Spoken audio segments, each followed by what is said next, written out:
आणि ते म्हणतात की आम्हाला ओबीसी मध्येच द्या. मुख्यमंत्री त्या दिवशी होते. मला मुख्यमंत्र्याचा अवमान करायचा नाही, पण मला प्रश्न जरूर माझ्या मनामध्ये निर्माण झाला की तुम्ही 27 तारखेला वाशीमध्ये त्या मोर्चाला सामोरे गेलात.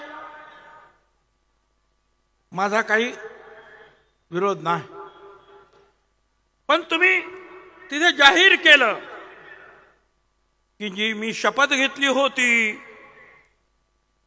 छत्रपती शिवाजी महाराजांची की सर्व मराठा समाजाला मी आरक्षण देईन, ती शपथ आता पूर्ण केली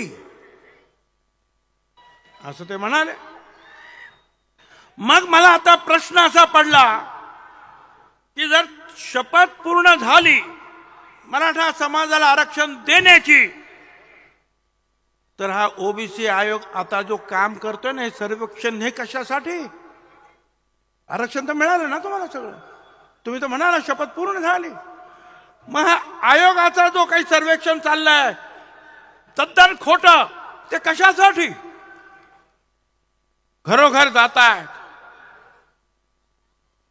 फक्त जात विचारतात. 180 प्रश्न आहेत त्याच्यामध्ये. एका घराला 1.5 तास लागतो